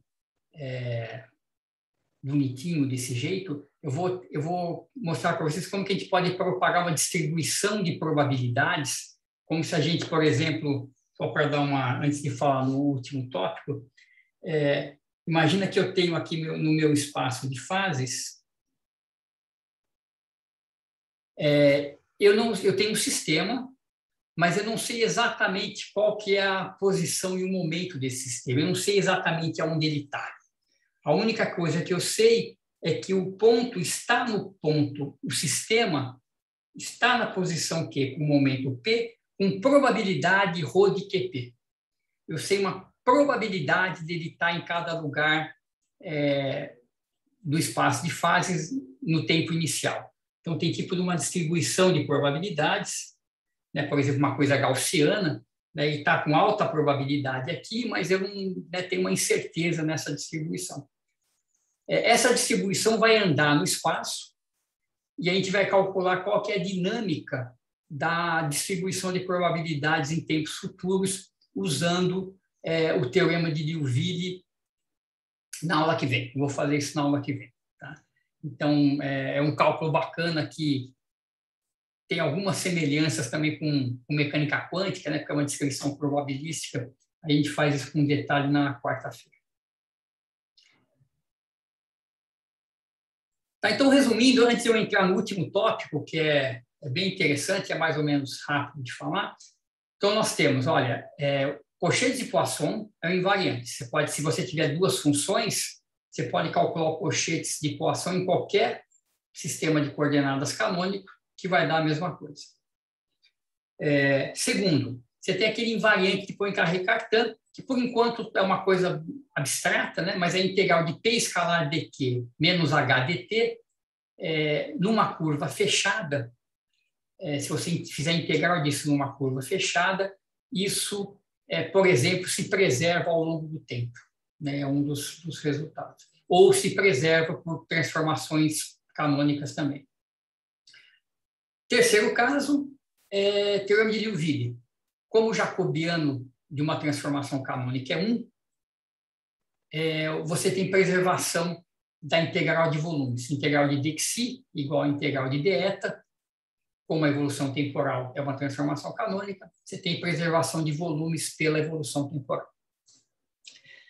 E última coisa, então, para a gente fechar essa parte mais... Diga. Só uma coisa antes de você terminar isso. Na demonstração que a gente fez do Teorema de Liouville, como que eu sei que aquela transformação é canônica? Como que eu sei que eu sempre consigo aquela transformação canônica? Então, aí que está. A evolução temporal é sempre uma transformação canônica.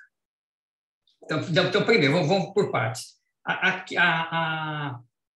conta que a gente fez primeiro, né? A integral em dxi é igual à integral em deta, então você tem isso aqui, né? A integral. Então, se você tem certas coordenadas, você faz integral numa certa região, você muda para um outro conjunto de coordenadas que é canônico, e você mapeia uma região na outra, essas integrais são sempre iguais. São sempre iguais desde que a transformação seja canônica. Então, se você tem variáveis Qzinho, Pzinho, você quer fazer uma integral, está difícil.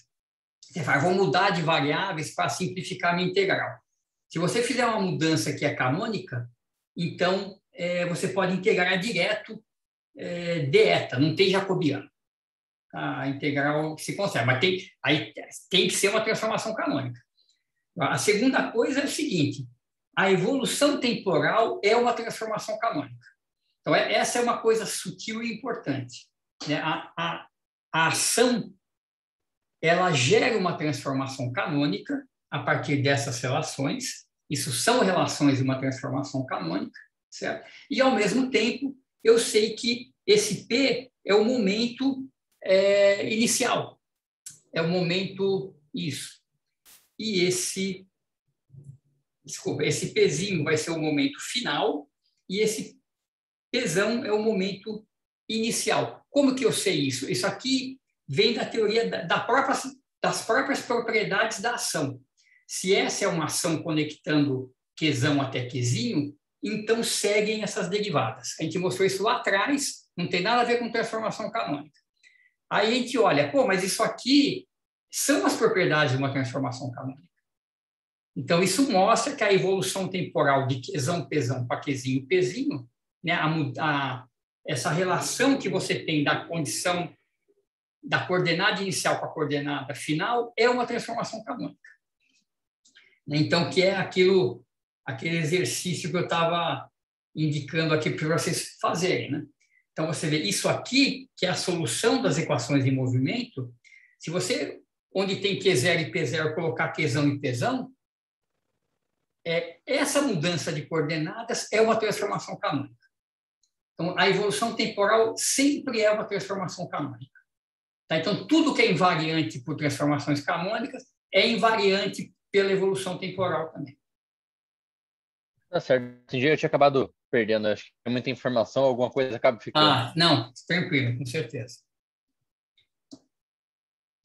Então tá, então vamos ver o último tópico de hoje, que é o termo de recorrência de Poincaré. Eu acabei não preparando muita coisa aqui, vamos ver se eu consigo dar uma ideia disso aqui e fazer um exemplo rapidinho. O termo diz o seguinte, eu vou dar uma versão, ele é mais geral do que isso, vou dar uma versão que basta para a gente aqui.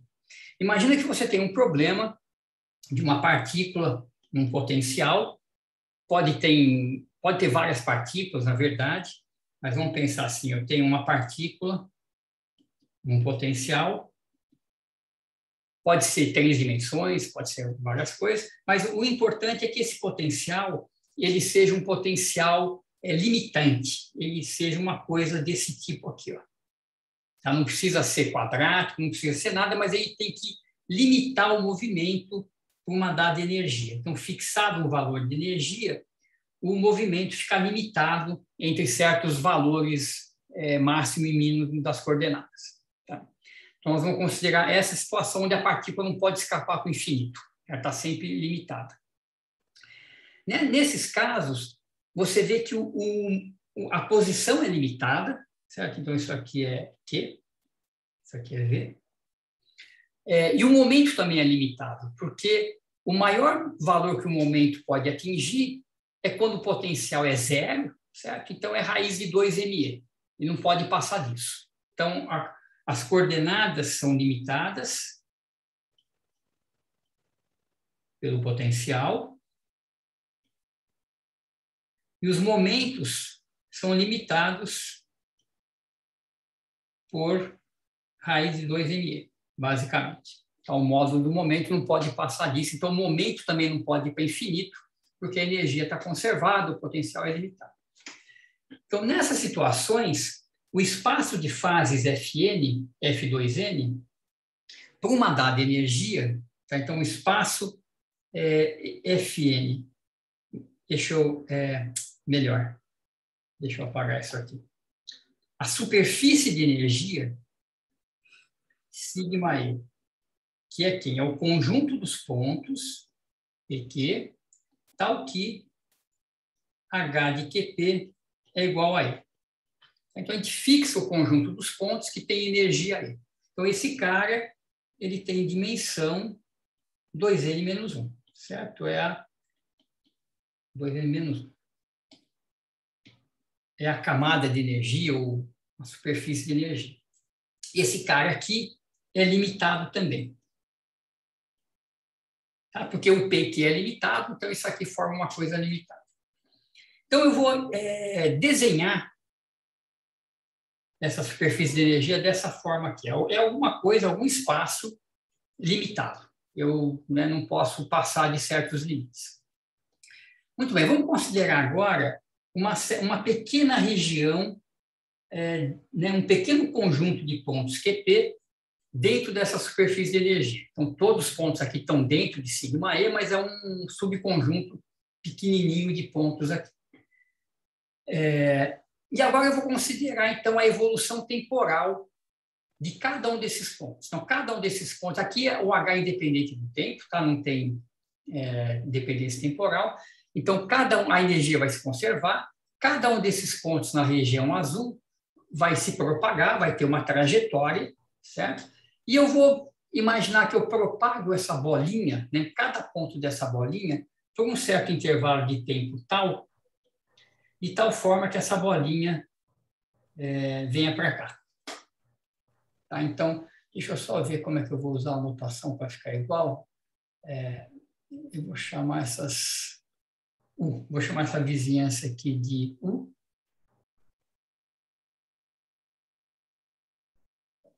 E eu vou imaginar que existe um tempo tal que todos os pontos dessa bolinha saíram da bolinha. Tá? Não tem ainda sobreposição, mas se a gente imaginar inicialmente, esses pontos se movem e estão aqui, para tempo curto. Eu quero deixar passar um tempo maior para que eles descolem e não tenha intersecção com a bolinha inicial.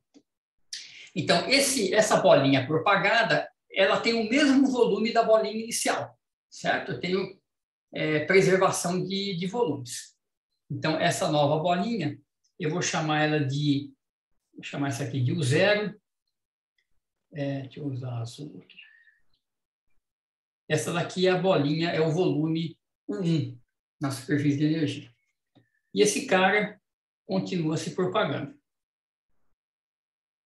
U2 e assim por diante. Certo? Então, veja, o volume de sigma E é finito. Certo? Eu vou chamar de VE o volume de sigma E. Então, é a integral de dP dQ restrito para os P's e Q's restritos à energia I. Tá? Tem um jeito de escrever esse cara, se vocês quiserem um jeito de escrever assim, eu integro em dP dQ para todos os P's e os Q's, integral em deta, na verdade, e eu coloco aqui uma delta de H menos 1, para garantir que só os pontos que têm energia E contribuem. Esse volume é finito, porque a região é finita. Tá? Isso aqui é finito. Então, durante a evolução temporal dessas bolinhas, dessas regiõezinhas, é fatal que em algum momento uma vai intersectar com a outra, certo? Porque não cabem, quantas regiões de volume U, vamos chamar de Vzinho, o volume da região U0, que se preserva sempre. Certo? Então, o máximo de volumezinhos que cabe no volumezão se eu dividir VE sobre Vzinho, isso aqui é o número máximo de volumes Vzinho que cabe em Vzão. Certo? Em Vzão. Então, se eu continuo propagando isso indefinidamente, uma hora eles vão ter que se intersectar. Tá? Então, tem que haver intersecções.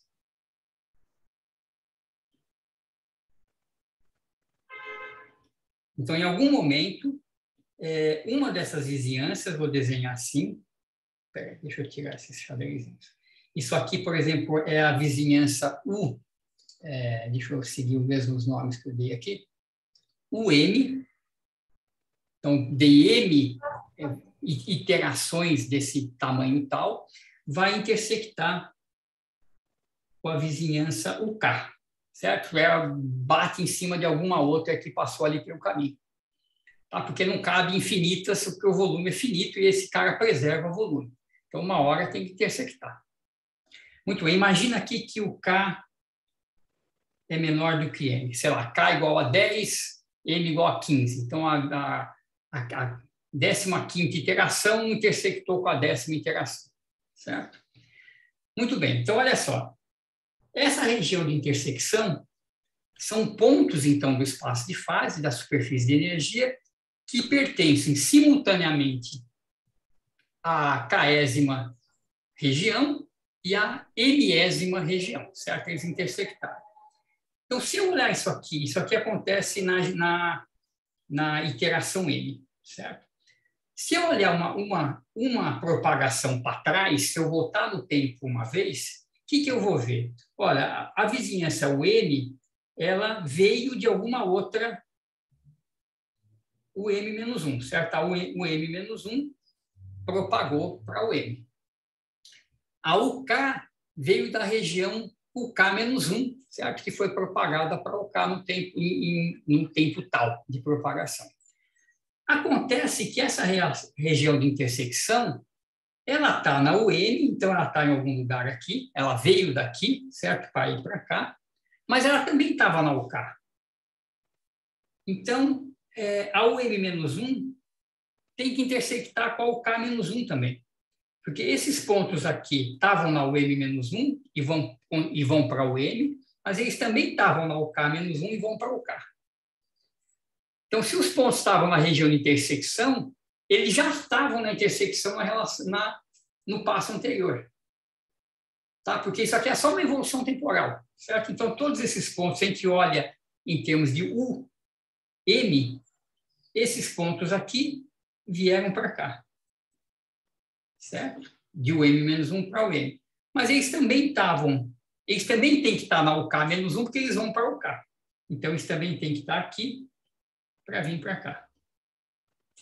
Tá? Então, uma vez que eu encontro uma intersecção, ela tem que ter acontecido anteriormente também. E eu posso levar isso aqui para trás até que eu tenho aqui a região U0. Então, assim, né? Imagina que o M é 15 e o K é 10. Deixa eu ver como é que eu quero fazer isso aqui. Deixa eu ver se é isso que eu quero fazer. Isso. Então, olha só, eu vou abaixar. Então, essa aqui é a geração 15, essa aqui é a geração 14, né? E eu vou abaixando isso aqui 10 gerações. Eu vou até a geração 5. Então, quando eu abaixar isso aqui for 10 passos para o passado, essa vizinhança que é a 10 volta para o original, e essa aqui é a 15, ela vai ser a 5 aqui. Então, a 5 vai para 6, vai para 7, vai para 8, até ir para 15, a 0 vai para 1, vai para 2, até ir para 10. E a região de intersecção tem que estar sempre nas duas, porque ela está em uma e está em outra, ela tem que, né, vir das mesmas. Não sei se está claro isso que eu estou falando. É a partir da quinta que tem a primeira intersecção e ela se propaga. Exato, exatamente. Então, foi na quinta que aconteceu a primeira intersecção e aí ela se propagou para frente. Ao 0 foi para 1, ao 5 foi para o 6, e a intersecção que estava nas duas tem que continuar nas duas, certo? Porque faz parte das duas. Eu só estou dando 2 nomes para o mesmo ponto. Esse ponto, o espaço de fase, pertence ao 0, mas ele também pertence ao 5. Então, ele vai pertencer ao 1, vai pertencer ao 6. Professor? Diga. Mas como, não sei, para mim tá bem abstrato. Como que eu sei que começa aí e não começa antes? Por que essa intersecção não existe desde o começo das interações? Então, mas eu estou começando de 0. Né? Então, assim, eu começo com o 0, desenho uma bolinha e vou propagando para frente. Então, essa bolinha vai andando. Ela vai andando e vai propagando. O 2, o 3, até que alguma hora ela bate aqui. Imagina que ela bate em cima do 0. Então, a U25 caiu em cima de 0. Então, a partir dessa intersecção, para onde que vai a U26? Ela tem que ir para cima da U1, né? Porque esses pontos da intersecção, eles vão para cá, porque está na U0, vai para a U1, mas eles também estão na 25. Então, a 26 tem que estar aqui, ó. Ela pode deformar. Agora fez mais sentido. Tá? É isso. Obrigado, professor. Então, é só para dizer assim que qualquer intersecção que você tenha, você pode abaixar ela e ela vai ter uma intersecção com o cara inicial. Né? Ela vai resultar numa intersecção com o volume inicial. E isso tem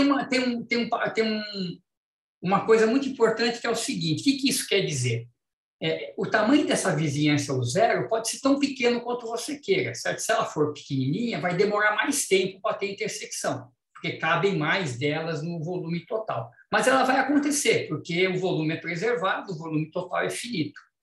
Então, isso implica o seguinte, que se o 0 representar a condição inicial do seu sistema, mais um pequeno erro que você tenha, né, uma bolinha pequenininho, depois de um tempo que pode ser muito longo, o sistema vai voltar próximo da condição inicial de novo.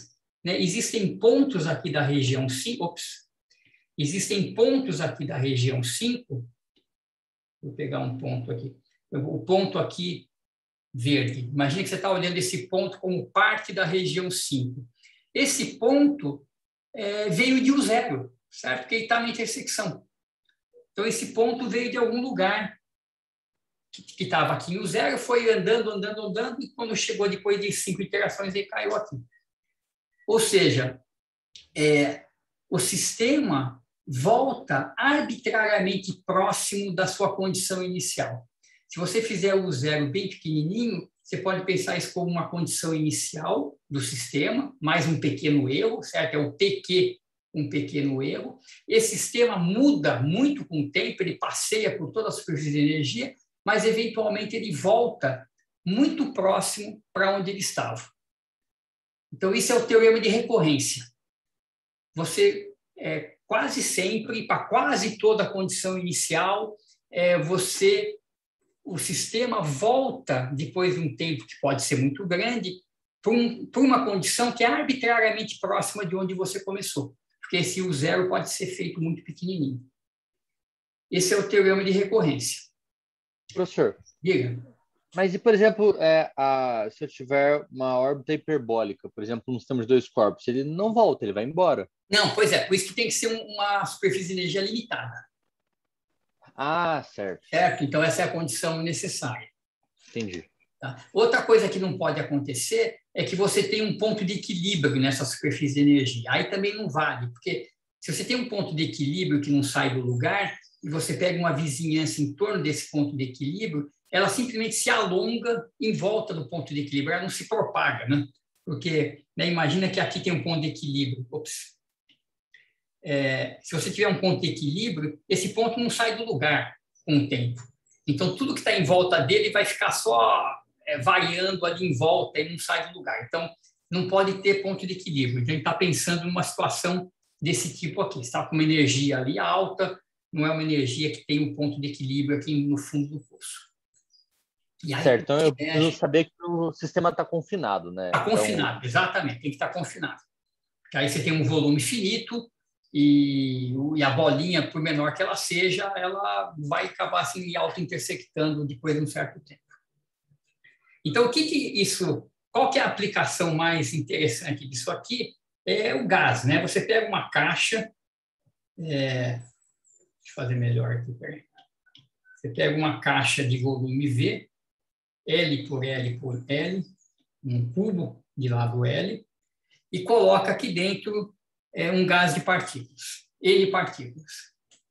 Só que você faz o seguinte, você prepara a condição inicial de tal maneira, deixa eu apagar esse cara,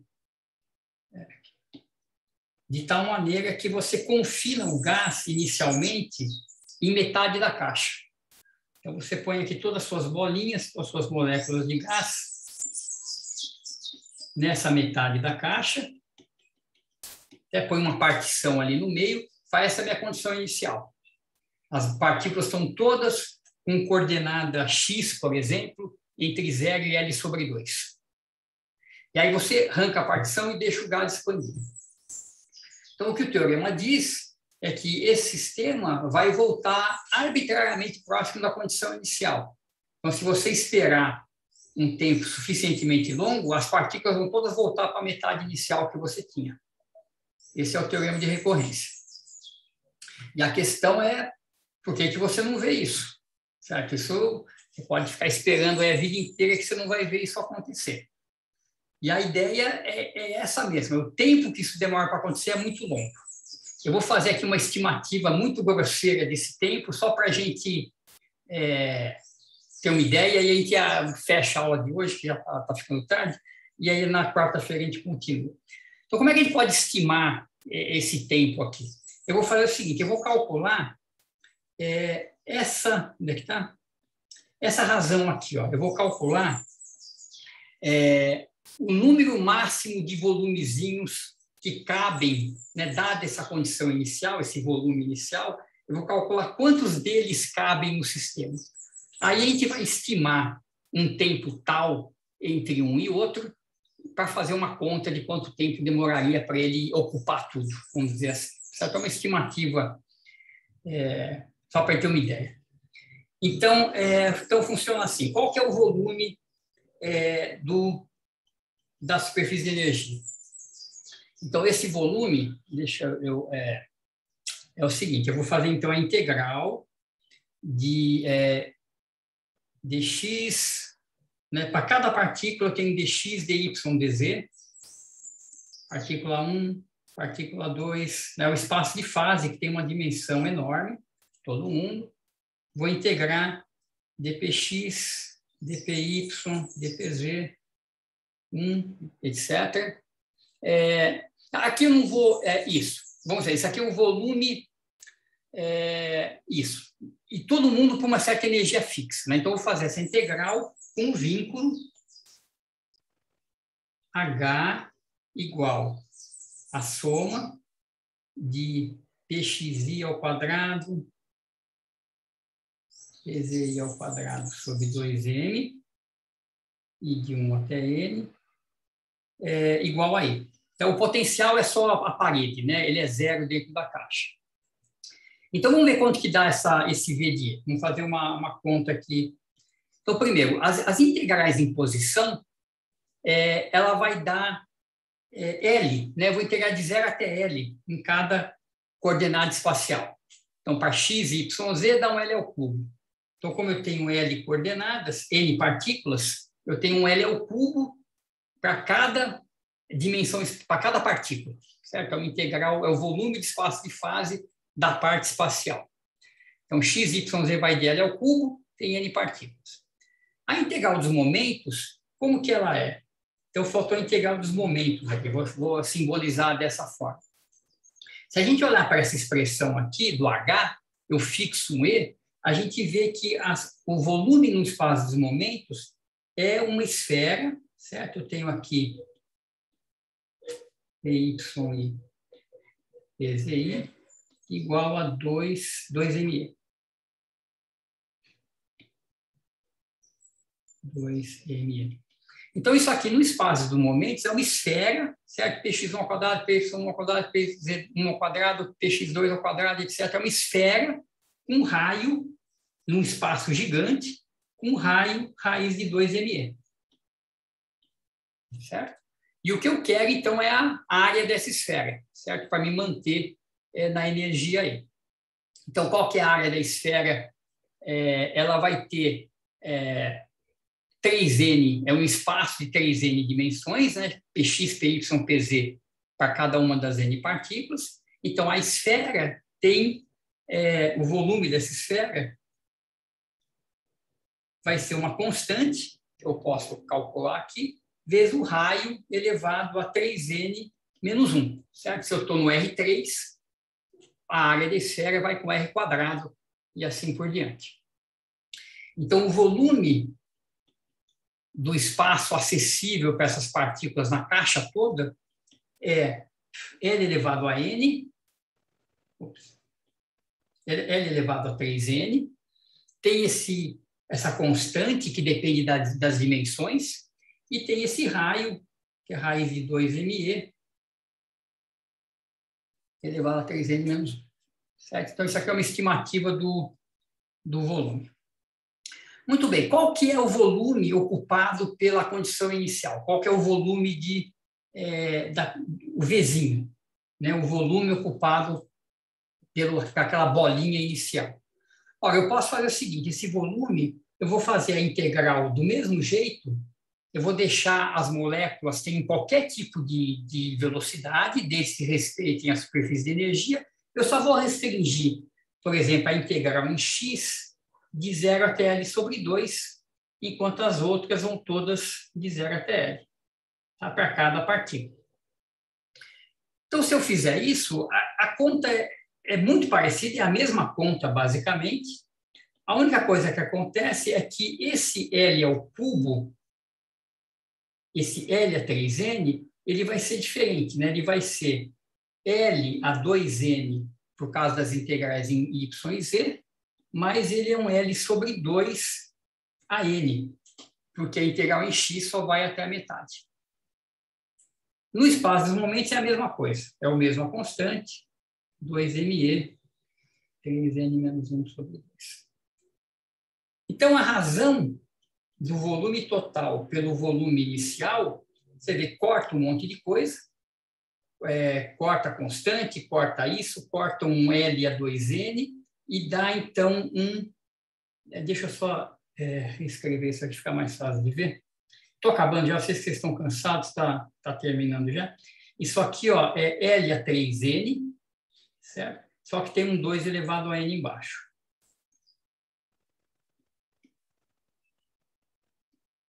E isso aqui é simplesmente o Vzão dividido por 2 elevado a N.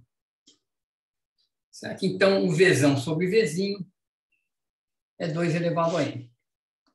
Então, isso aqui é o número de bolas que cabem dentro desse volume. 2 elevado a N, eu posso escrever na base 10 como N log de 2 na base 10. Certo? Que é um número da ordem de 0,3. Muito bem. N é 10 a 23. Então, 0,3N eu vou aproximar por 10 a 22. Certo? Dividir por 10, mais ou menos. Então, a razão entre os volumes é 10 elevado a 10 elevado a 22.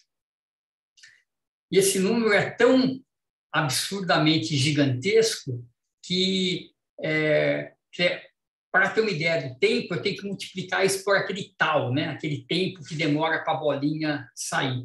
Mas mesmo que esse tempo seja muito pequeno, né, seja 10 a menos 20, não importa, né? Porque se o tempo for 10 a menos 20, eu vou subtrair 20 aqui de 10 a 22. Então, o tempo para eu esperar esse volume recorrer é absurdamente gigantesco e você não vai ver ele nunca. Tá? Embora professor, seja possível. Diga. e eu não sei se vocês tentam fazer esse tipo de... O pessoal dessa área, né, tenta fazer isso no computador. Como faz para redimensionar isso, para Uhum. fazer essa referência? Tem alguma... Então, no computador você pode ter um negócio legal que dá para fazer. Na verdade, eu não sei se isso existe. Antigamente, no próprio Linux, tinha um aplicativo que chamava XGuess. Eu não sei se isso existe ainda, que fazia uma coisa parecida, não lembro nem como é que usa mais, mas imagina que você faz o seguinte, você pega uma caixa, no plano mesmo, e você começa com 2 bolinhas aqui do lado esquerdo. E você se pergunta quanto tempo demora para essas 2 bolinhas voltarem para o lado esquerdo. Você vê que em pouco tempo, né? Bate aqui, volta uma hora, as 2 estão para lá. Aí você coloca 3 bolinhas. Dá condições iniciais e vê que agora já demora um pouco mais de tempo para que você consiga ter as 3 do mesmo lado.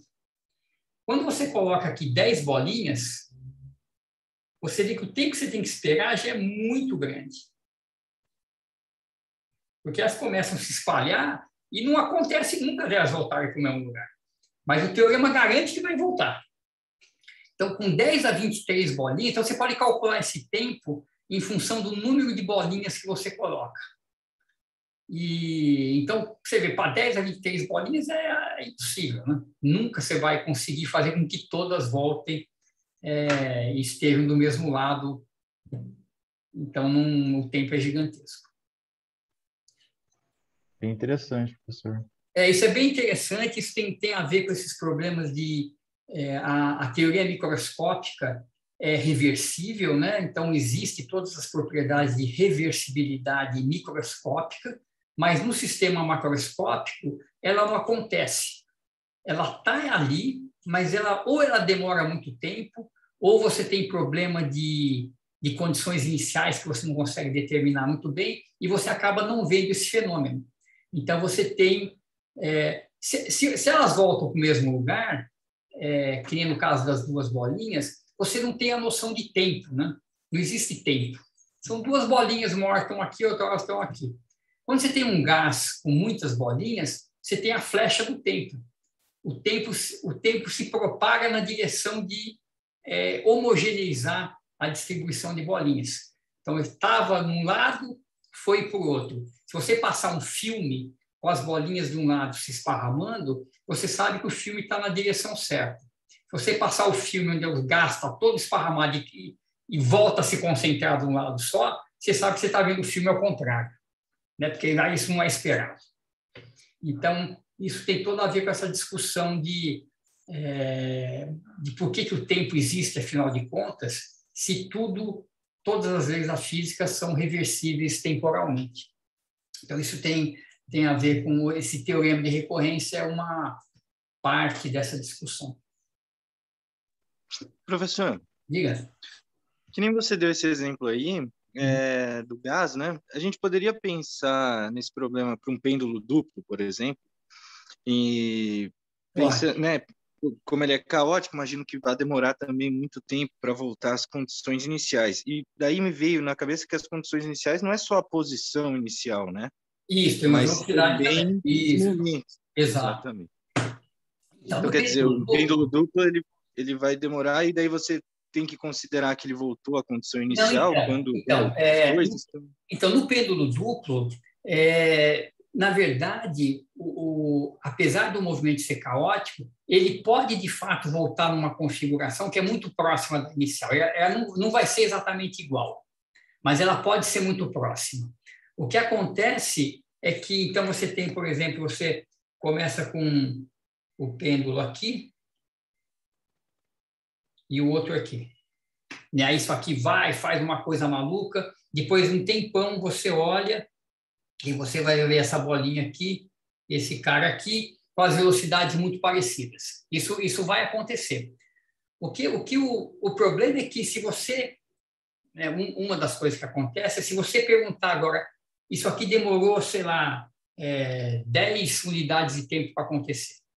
Se você se perguntar quando que vai acontecer de novo, então você espera até que você tenha uma situação próxima disso aqui de novo, com velocidades parecidas. Pode ser que isso aqui demore 150 passos de tempo. Então, não tem uma regularidade. Mas como ele é um sistema pequeno, essa coisa da recorrência vai acontecer. Ele vai passar perto da condição inicial, você vai ver isso acontecer, mas essa passagem não é regular. Vai ser, né, não só o movimento é complicado no meio do tempo, mas os intervalos de tempo onde isso acontece vão ser bem distintos a cada vez que você observa. Eu acho que isso vem do fato de que se você muda ligeiramente as condições iniciais, você leva a evolução completamente, né? E é imprevisível também, né? Como que essa pequena mudança vai... Isso, então, esse 150 não tem nada a ver mesmo com o 10, né? Pode isso, ser. Exato. Como a condição inicial está próxima, mas não está igual, a trajetória é totalmente diferente e pode demorar um tempo arbitrário. Exatamente. Beleza, valeu, professor. Professor, diga. Essa situação de recorrência, a gente poderia analisar do ponto de vista probabilístico da recorrência acontecer antes do tempo esperado, ou algo assim? É possível que sim. Tem uma probabilidade de acontecer antes do tempo esperado? Pode ser que tenha. O problema todo é que, quando você tem muitas partículas, o espaço de fase começa a ficar muito grande, né? A dimensão do espaço de fase fica tão grande que cabe tanta coisa lá dentro que a chance de você voltar ali para perto começa a ficar pequena. Mas pode ser que dê para pensar nesse sentido, sim. Eu não me lembro de ter visto nada nesse... Mas pode ser. Você pode pegar qualquer probabilidade de retornar depois de um certo tempo, né? Poder fazer essa pergunta. Entendi. Beleza. Muito bem, gente. Tá meio tarde. Já vamos parar, então, por aqui. Na aula que vem a gente continua. Então, eu vou voltar com essa coisa de mecânica estatística, fazer uns exemplos interessantes. Acho que vai ser uma aula bem pé no chão, bem interessante. Espero que vocês gostem. Legal, gente. Então, deixa eu parar de gravar.